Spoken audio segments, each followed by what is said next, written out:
Isaiah Donaldson, and I'm the marketing specialist here at DISYS. Today's webinar will be focused on the mobile lifecycle, insight into the full software development lifecycle for mobile apps.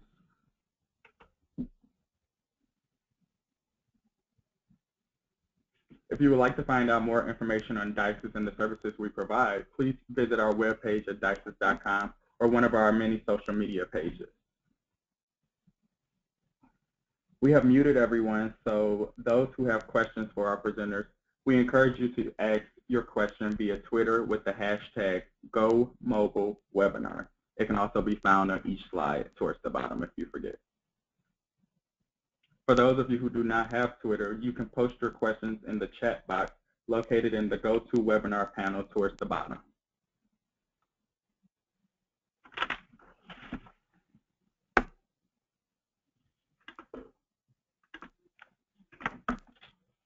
Our presenters today will be Fernando Abreu and Ian Anderson. Fernando has been with DISYS for over 5 years, and he is our DISYS Global Services Leader for Application Development. He has an extensive experience in application development and holds several certifications. Joining Fernando is Ian Anderson. Ian is our mobile developer with DISYS Application Development Practice. He has several years of experience with iOS development, and he is also a rapid application development specialist. Now I'll turn it over to Fernando. Very good. Thank you very much, Isaiah. So can you switch to the next slide?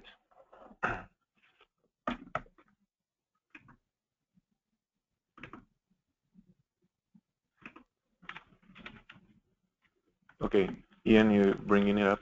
That's good. Just 1 second, everyone. So again, hello, everyone. Thanks for joining us today. What we wanted to cover today in this session are basically 3 major areas. How mobile development is at its peak and the unbundling trend around us for mobile development. Also, after my quick presentation, Ian will cover the full mobile development lifecycle along with some astonishing live demos that you should stick around for, and we will be then opening for questions if you guys have any towards the end of this presentation. So that's our agenda for today. So development trends for mobile solutions. We want to discuss the concept of unbundling of mobile applications. The trend basically is to move away from all-in-one web-based applications to lighter, easy-to-use, heavily tailored, attractive, and single-purpose, simpler applications, instead of what you guys probably see today in most of your legacy desktop-based and web-based environments of the past. You will also notice on your mobile devices, tablets, and what you have, industry giants such as Google, Facebook, and Amazon leading the unbundling trend, as you see very specific and isolated applications for every service function that they provide. To the right hand of your screen, you're going to see just an example of Facebook where they have literally unbundled everything that they had originally from the major website into very specific mobile apps to address like a public demand and public needs for their service functions. So how does this affect your IT environment, right? Which is the message that DISYS wants to provide here with this webinar. Well, we believe it's key to have a solid mobile uplift strategy within your IT organization, and that's what we want to cover today, how to get to that level with very strong development capabilities for mobile applications. Next slide. So in order to do so, we want to focus on the mobile development cycle that will enable and elevate this idea of unbundling web or desktop-based applications into beautifully designed, flashy mobile apps. This follows a very strong Agile-enabled framework that we'll touch on later on. But from a phased approach, we will mostly cover the 3 areas that you see here. So basically, under discovery, we're going to be talking about how we scope down and prototype the future state of these mobile apps. Under design, Ian will cover with us how to turn those ideas and navigation insights into beautifully designed screens and attractive user interfaces.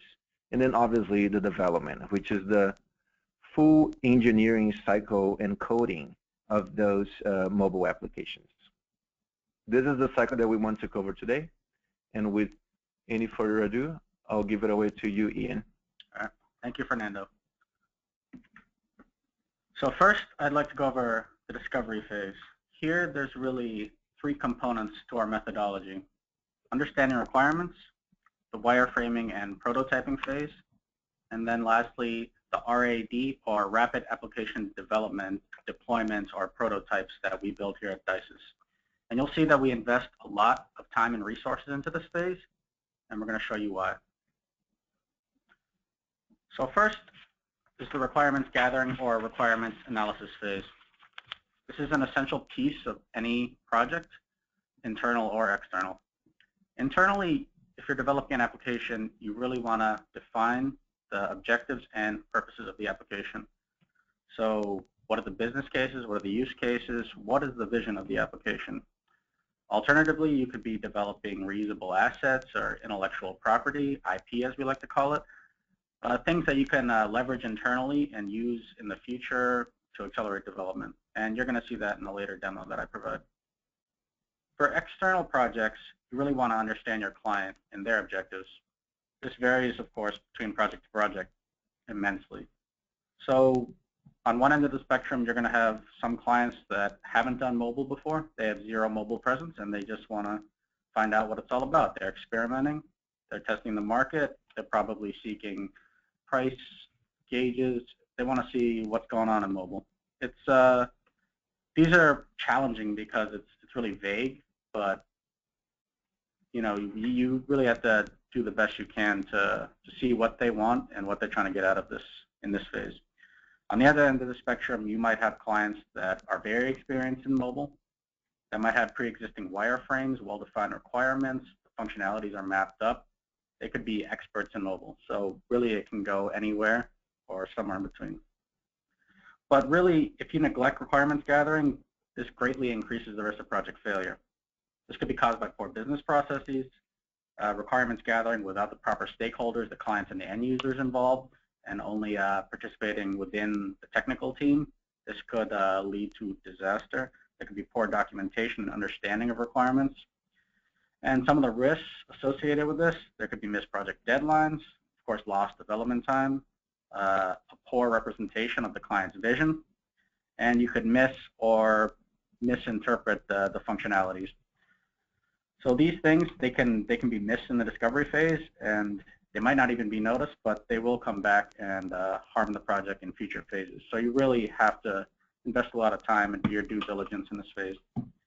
So really, we have to find the requirements to the best of our abilities, asking questions like, what do you have? What resources? What functionalities do you want in this application? What do you want it to look like? What's the UX and UI going to be? Do you have any existing systems, any existing databases, any applications? And what sort of platforms are you targeting? Android, iOS, both, Windows Phone, what devices, etc. So moving on to the prototyping phase, again, this varies significantly between projects. Of course, you'll have some that have no idea what they want it to look like, just something very, very vague and abstract, whereas others will already have stuff like wireframes prepared, and you don't nearly have to spend as much time here. But we highly recommend that you have a professional prototyping tool, something like those you see listed on the slide, Proto.io, Balsamiq, Visio, Mockingbird, and there's several others you could choose from. But choosing one with mobile-specific capabilities is crucial if you're designing for mobile apps. So ones that have native components, native UI elements, native functionality built in, accurate device sizing, multi-device support, etc. And you'll see those screenshots there on the slide. Those are some of the prototypes we've done for the iPad. So moving on, this is the prototyping tool that we use here at DISYS, Proto.io. We strongly recommend it because it has a wide array of device-specific UI options and functionalities, It's got support for previous versions like iOS 6 and 7, iOS 8, of course, Android, Windows Phone, even web applications, as you can see in the lower right there. And the buttons and functionalities of the applications can actually be coded into these prototypes, which is really powerful. So you can have like pushes, transitions, a login feature, a logging out. You can have menus that slide in and out. It basically simulates the application you're trying to build natively and optimally without any actual code going into it. So real quick, I am going to show you a little bit about Proto.io in a live demo here. Here we have a demo application that we've created for the webinar. As you can see, it's a fake company with a fake title, but it's basically simulating like an order catalog that a user would place a few items in a cart, be able to view them in like a pop-up, see more details about them, and then place an order. And there's no code behind this, which is really what's great about it. So you have a reasonably attractive UI, and you actually have functionality built in. So as you can see when I'm clicking here, you can see all the different possible things that can be interacted with here. So you can go to any 4 of these screens. This is an example of what an order might look like. You can see the details here. You can remove it. You can see how many. This would be like a history of your orders. You could even have a shipping address, a total. You can submit it. And this is like a search catalog of sorts where you can see these different types. And then you can view your order here. And then here is where you could potentially add the product or view details about it. In this instance, it's a tire. So you could take it here, see more details about this specific item, and you could add it to your cart. And it's just really nice to have something like this to show your client, because it's just sitting in a web browser and you can see all the functionalities, see some nice UI elements, and it's all within a prototyping tool.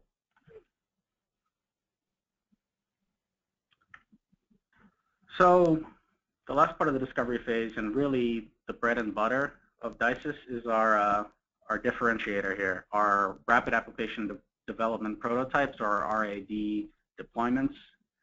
Really, we find this immensely powerful. It really brings your prototype to the next level by so you're understanding your customer, you're gathering the requirements, you're moving it to something like Proto.io to make a representation. But here we're literally coding and building a small application for them. So like I say here, it really provides a wow factor, because you can provide a video demo. We like to host walkthroughs or tutorials on YouTube, short videos, as you can see in the lower right here. That's one of our internal pieces. And then the client can view it at their leisure and really see what the app can do, see all these cool functionalities that are involved.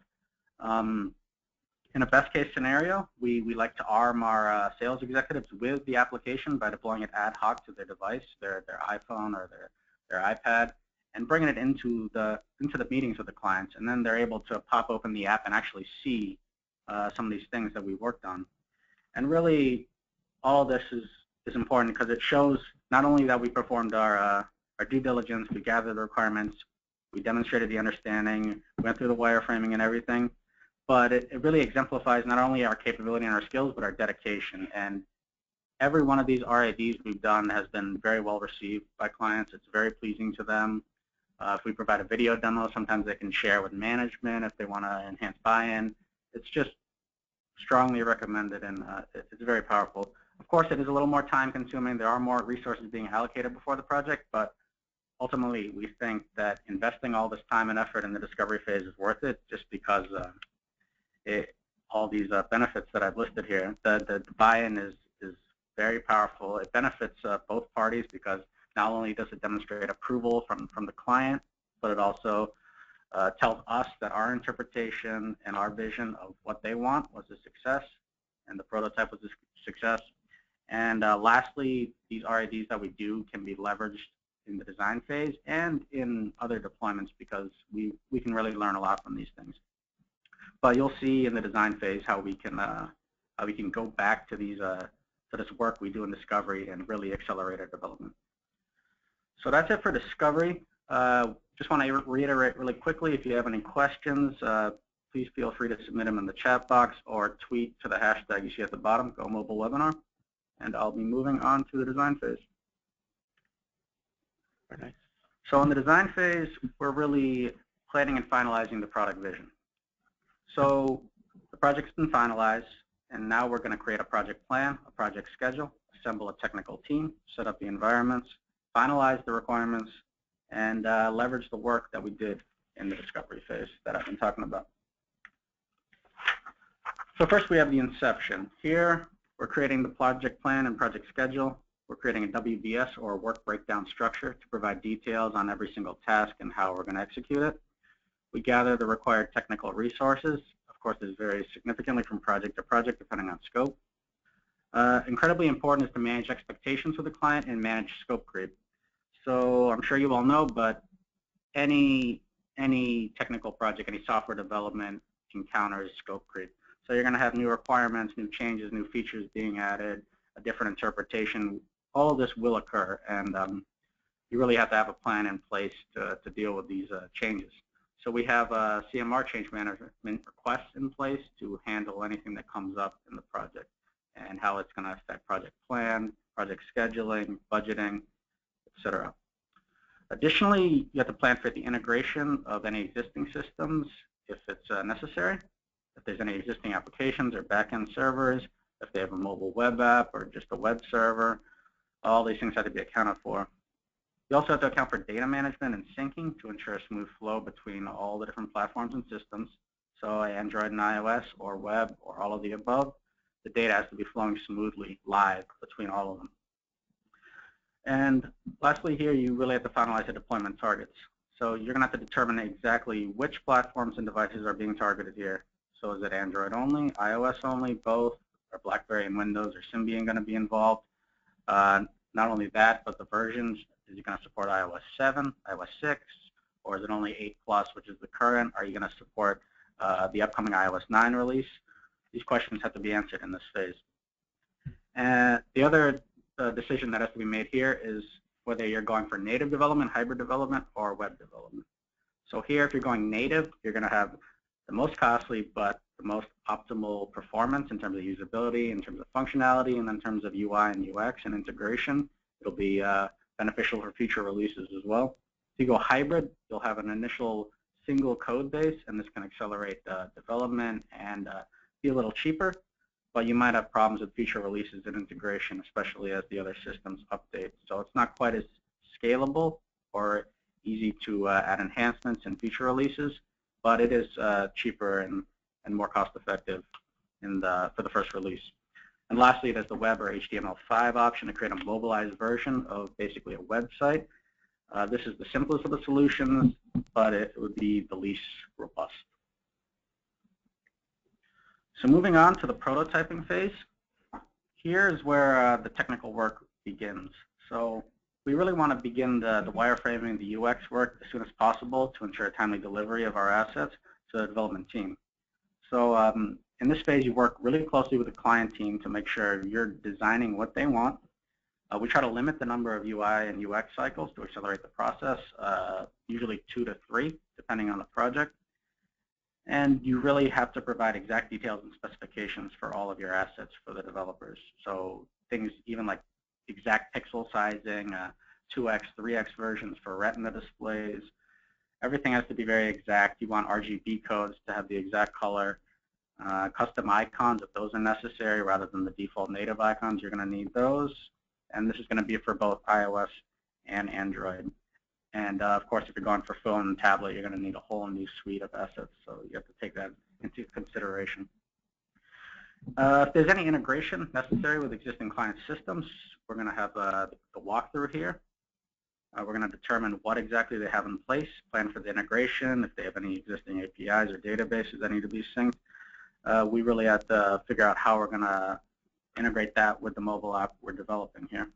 If there's any existing code that needs to be reviewed, any algorithms, any functionalities, that's also part of this phase. And of course, the technical team has to be synced with all of this. We also have to establish source control here, so something like GitHub, SVN, or what have you. This can depend on the project, but it's very important for the development team, the coders, to have repository, some sort of source control to have, and then at the end of the project, you can hand it off to your client. And then you also should acquire the necessary software and tools here. So any sort of programs you're going to need, any additional software. If you're developing for iOS, you have to make sure you have the Apple developer licenses in place, things like that. And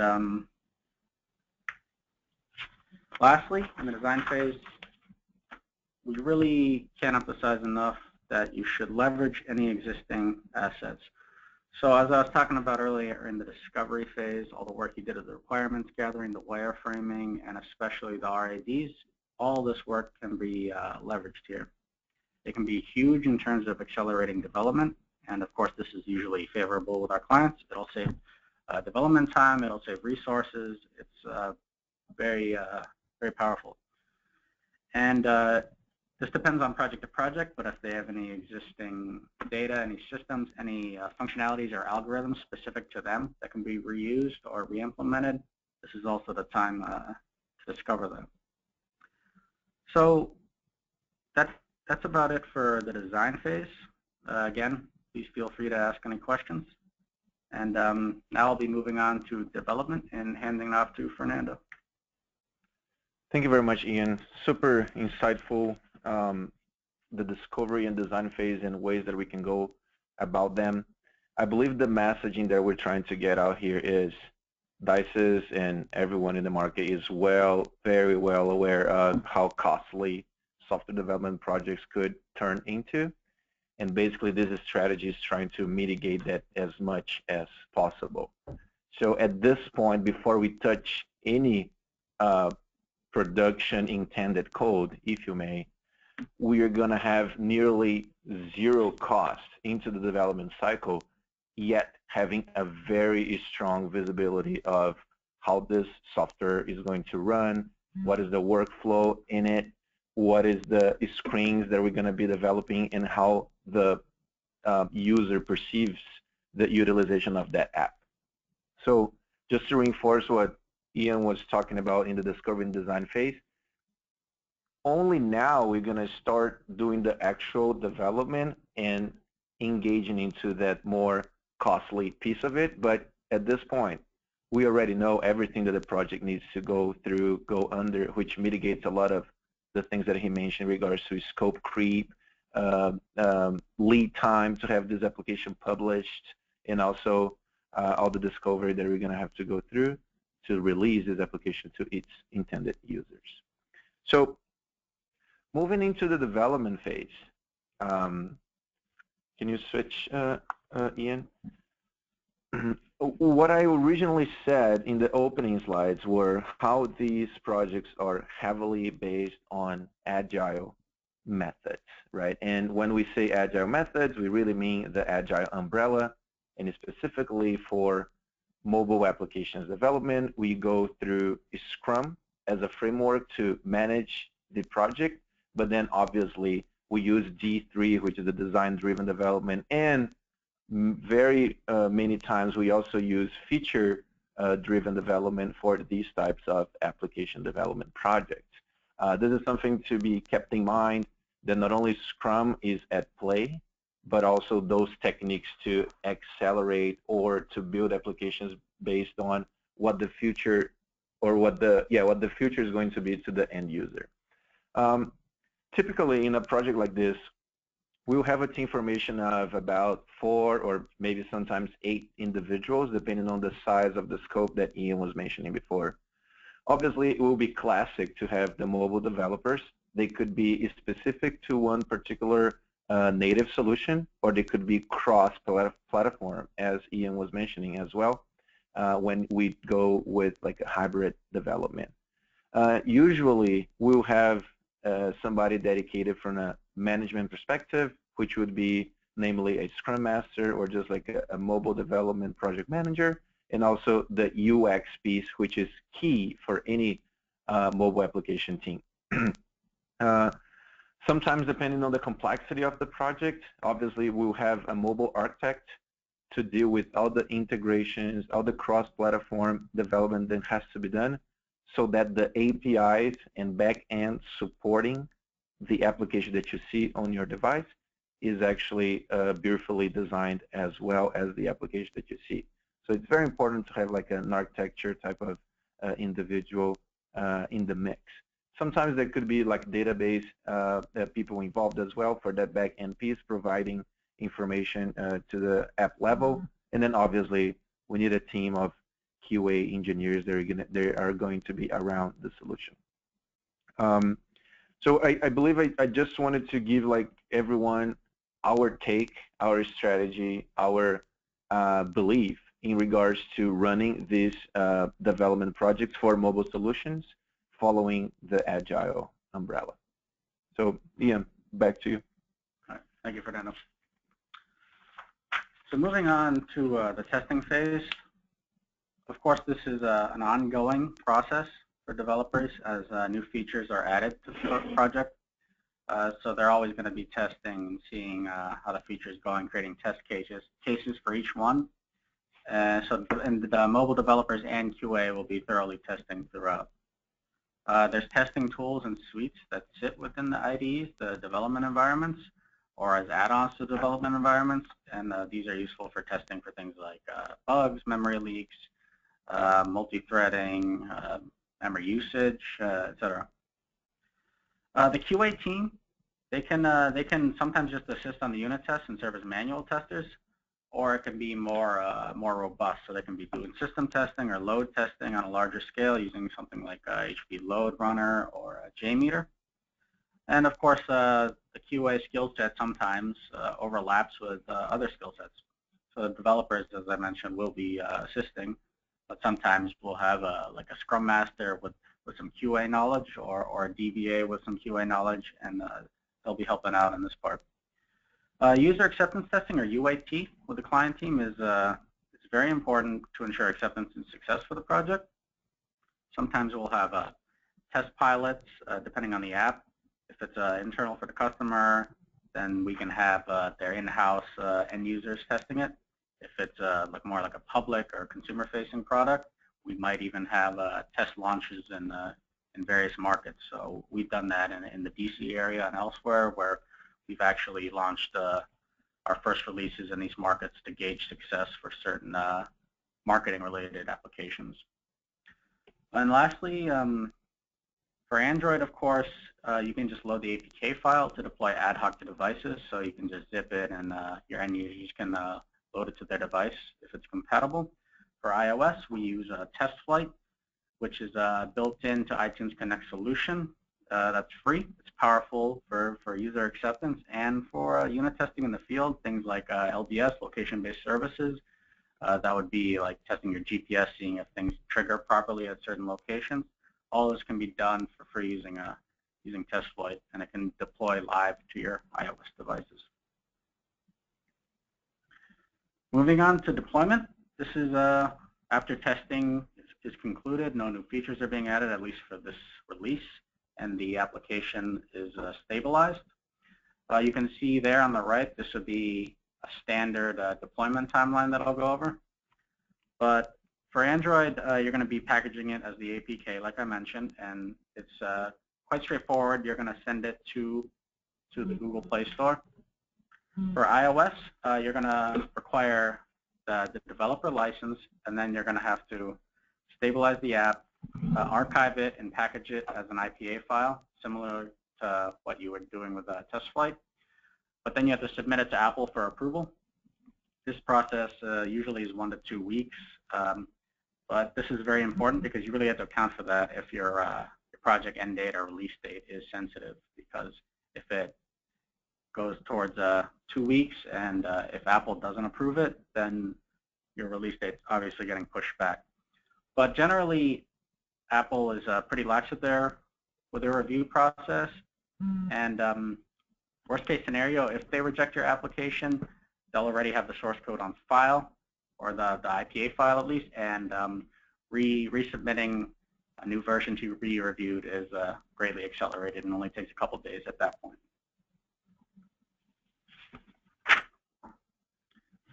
So for post-deployment, this is after the application has gone live. We're gonna hand off the source code from the repository to the client's IT team, do a little knowledge transfer to make sure they can support it, and basically hand the keys off to them. And sometimes we'll provide support, post-launch support or additional support if agreed upon for the project, things like maintenance or just live support for X amount of months. It just depends. And in this cases, we might have temporary ownership of the code to ensure that the post-launch goes smoothly if there's a stability established before we do a full handoff. And of course, sometimes multiple releases are planned. So there will be no conclusion here. It's just first release went live, and now we're adding more features. The version might be released, and then now we're planning for release 2. So in that case, we're going to go through another design phase if needed, if we're doing more UX and UI for these new features. And then we're moving into another development phase. And sometimes we'll have a first version be used as kind of the guinea pig. The client will want to gauge success, like I was talking about earlier with the market testing.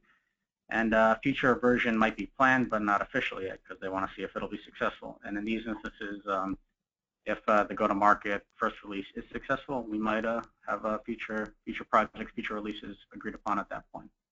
So these are all important considerations in the post-deployment phase. So lastly, I wanted to show you all a quick live demo of one of these RADs that we've been talking so much about. So this is an internal application within DISYS, just to show our locations of our offices. But the important thing to note here is that we have a number of reusable components and functionalities here. A lot of different aspects that we're able to leverage in the other endeavors.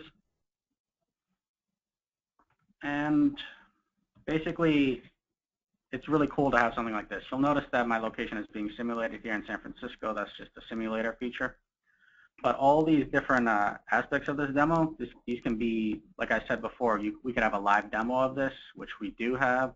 We could deploy it to your devices manually, and it actually has a number of built-in functionalities. This type of solution is more robust than your probably your average RAD because it has all sorts of features. But this is our internal IP, our intellectual property that we're able to reuse as like we'll be able to cut out little pieces here. Like I can click here in this table view, do a little pop-up, see more details. All of this is sitting on a back end. All these little aspects, we're able to reuse them in our other RAD or project deployments. You might recognize this pop-up from that short Proto.io demo I gave you earlier. We saw that little tire here. When we actually developed that application on Xcode here, we use the same component. So you can see the reusable asset piece is it's huge. So this really illustrates our vision. It shows some functionality, some of the flow we could have here. And you have to consider we barely touched on the UI and UX component of this. So if you're able to pick and choose which pieces of this you want, and you put in a strong UX effort into these RADs, like with the screenshots I showed you on the previous slide of those iPad deployments we created, you're really going to have a very powerful application to demo to your clients. So that's about it for the development phase, and I'm going to be handing it back off to Fernando for just a little bit about the application development practice here at DISYS. Very nice. Thank you very much, Ian. So I believe for us to wrap this session up and obviously open up to more questions, we just wanted to cover with you guys that obviously we are specialized in mobile application development.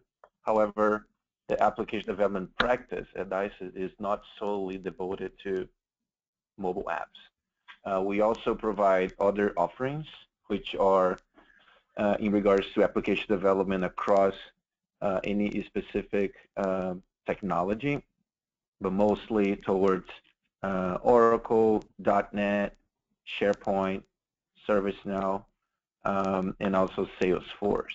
If this is something of your interest, those are areas that we can also tackle. Also in regards to application support, these are mostly applications sitting on the production side, for which we'll be providing level 1 or tier 1, if you may, tier 2, tier 3 type of support engaged with our clients' IT groups. This is one of our major offerings besides mobile application development, and we wanted to let you guys know that this is something that we do very well here at DISYS as well. I believe this covers what we wanted to do in regards to content, and I think we saw a couple questions coming in. So do you want to move forward? Do you want to close it out here? Yeah, so we have a couple questions. One of the questions is, are you capable of doing reflective design or development utilizing HTML5 and or CSS3 for your client? I can take that on. So another word for the reflexive design is what we usually say a responsive design, which is basically building applications using HTML5 or CSS3 across multiple platforms. So the answer is yes. Traditionally, this will not be a native development application, but we can definitely go about the development of a solution like that using those techniques that the person who has mentioned, HTML5. The advantage of going that route is, for instance, you can use your usually like a scripting language that could be most recently Angular JS is scripting, for instance, and you can use that and deploy that same software across mobile devices or also tablets, which is a technique that is being done like heavily, specifically with one of our customers now out of the Seattle area. Another good advantage of that model is that when you simulate the testing or data staging for that application, you can also do that running on your browser.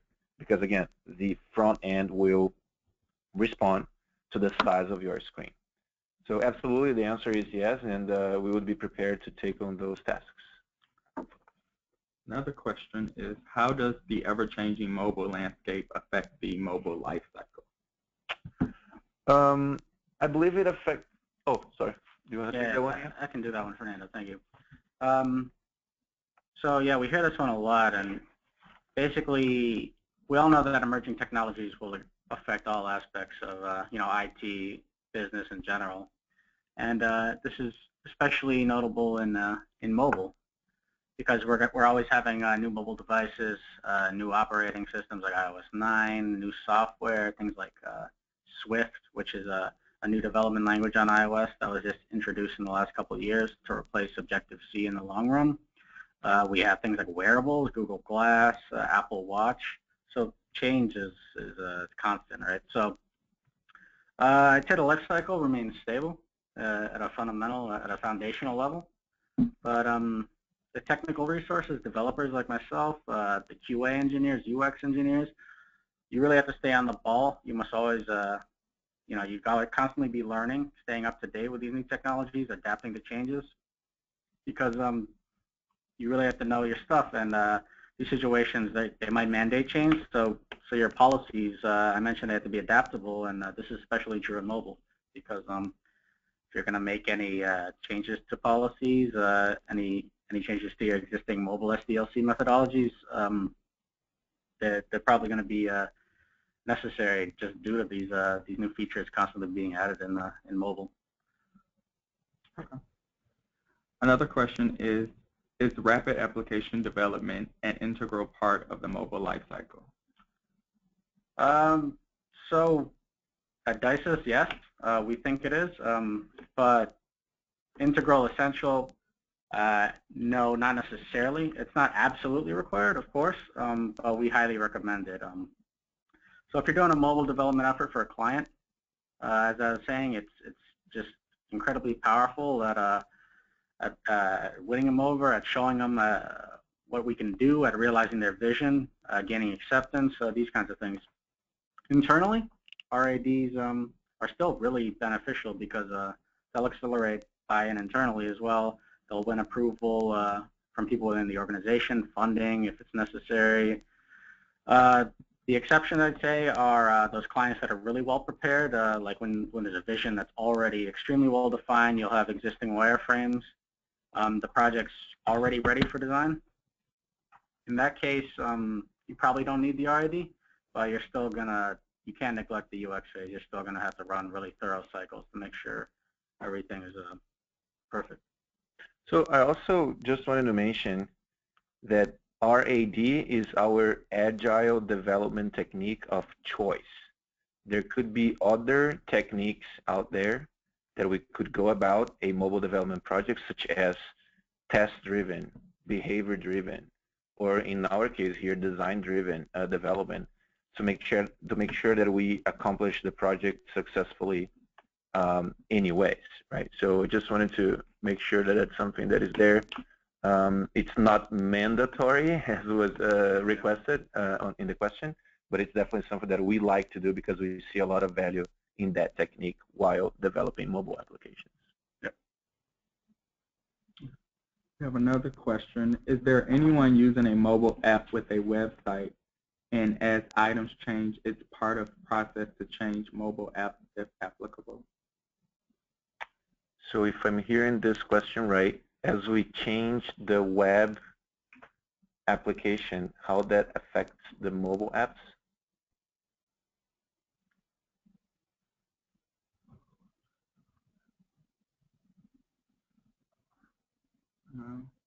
Okay, so I guess maybe I'll try to take a stab here on this question. We understand that those would be two separate development cycles and two separate development environments. When you do make modifications to your web application, it's not necessarily affecting your mobile app unless the web-based application is feeding information to your mobile app. In that case, for instance, if you enter new items on your catalog, for instance, as Ian was demonstrating, or you update the blurbs and descriptions of any items that you have on your system, if the mobile app is reading from the same data container as the web application, then absolutely no changes are needed. Now, if you completely revamp the way you present your system on the web version, and then you want that to be reflected on the mobile application, then you have two routes. Either you use the technique we discussed earlier to build a hybrid solution that will be responsive across the platforms, or you need to engage into a specific project or change request or modifications to your mobile app level. For instance, when, just using as a reference, when Amazon, for instance, makes modifications to their website, of course, all the data and all the APIs reading information about the product are going to be reflected on the mobile app. Now, if they change the branding, if they introduce like a different aspects of navigation, those would be two separate developments happening because you need to update a version of your mobile app and you need to update the web-based application that you have. I'm not 100% sure if I was like on point on that answer, but I hope it gives an idea of what that could involve. I guess they wanted to know, is there any efficiency in design if you do both at the same time? Yes, I think the efficiency in design is creating the websites with a mobile-first strategy, which will basically mean that you're doing heavily HTML5, scripting, and CSS, and you just build one solution, right? Which is that one website that runs everywhere, which is actually another technique for mobile development that we call WORA, which is write once, run anywhere, right? So definitely there is a lot of advantage there. If it's for client-facing websites, that's definitely something that should be leveraged because, you know, what you see on your Safari on your computer is going to be the same thing that you see on your Safari on your phone. However, if you're trying to build systems, that is not necessarily heavily indicated because as a system, you are going to try to use and leverage most of your phone and device functions that just creating something across the board will maybe not give you. But again, if it's most like a front end, providing a catalog, like presenting your .com website, of course, you can go the route of just writing once and running everywhere. Another question, can my company apply our existing SDLC methodologies in other areas to the mobile landscape? Yeah, I can take that one. So, yeah, absolutely. The principles of the SDLCs that you have in place, they can definitely be applied to the mobile SDLC at a foundational level. But mobile definitely has its unique parts, unique aspects that you have to account for. So you can learn, you can take some of the things you do for the other SDLCs, but it's not going to be a copy-paste because the UI and UX cycles in mobile, they're way different. RAD deployments, of course, defining like device and platform targets, all of these considerations are definitely unique to mobile. And yeah, that makes it so that the mobile SDLC has to be its own beast, so to speak. But not to say that in a regular traditional SDLC cycle, you were designing, say, use cases, you're designing requirements, or even user stories in some cases. Mm-hmm. All those assets can and should be leveraged into the mobile development cycle. So I just wanted to make that as a true statement. Okay. Maybe this is for you, Ian. Someone wants you to repeat the different disadvantages of going native, hybrid, or HTML5. Yeah, sure. So that's a very popular question we have. And basically, so native implies that you're building just for that target, that system. So just iOS or just Android, or if you're doing both, you're going to have an Android version and an iOS version. This is the best approach in terms of usability, in terms of appearance. It's going to look, you know, it's going to look right, for lack of a better term, because it has all the native elements within the application that are part of your iPhone or your Galaxy. But it is the most expensive solution because you're going to have developers for each system, or you're going to have a developer that knows both systems, and he's going to still have to develop you know, unique code bases for each. So it is the most expensive solution, but it's the best in terms of not only appearance but functionality, integration, things like that. And we recommend that if the budget's not really an issue, and if you're really trying to make like a sleek public-facing app, these kinds of things, and if you have future releases, of course, it's really important and powerful to go native. If you're going hybrid, in this case, you'll be using your cross-platform tool, something like a Xamarin or Accelerator, Titanium. There's a whole bunch of them you could choose from. They'll have one code base. It'll be written in a single language, something like C# or Xamarin, I know. And you'll be able to use most of that single code base for both systems. So it's a lot cheaper, of course, and you just have to customize the parts for your iOS and then other parts for your Android. But for the most part, it sits in one code base. And these are improving. These are getting better as the years go on. They're accounting for, you know, the new releases of iOS, the new devices. They do a good job at accounting for these things, and it is cheaper. But you're still going to probably run into some issues down the line if you're planning for future releases, future updates, things like that. And the native elements aren't poor per se, but it's just not the same in terms of you know, how it looks and how it feels sometimes. Of course, it varies from app to app, but that's the gist of it. And then I know Fernando touched on HTML5, but it's basically like a mobilized website within your mobile phone that sits on your phone. It looks like an app, but it's not not an app. You know, Correct. it's still a website at heart, and it still feels like a website to an extent, but it's just smoother, more streamlined, fits mobile a little better. And this is the cheapest solution, and it integrates with your website, but it would be the least scalable, least robust of the three. Correct. So just like one quick pointer on that one and a little bit of tricks of the trade, if you may. What we have experienced along the years is that we can start off with a hybrid solution and targeting multiple platforms with the tools that Ian was just mentioning, Parse, Xamarin, App Accelerator. But we noticed that after a couple of years of building your software on top of that platform, you eventually move into a complete refactoring for a mobile, like for a true native mobile solution once the application really builds traction.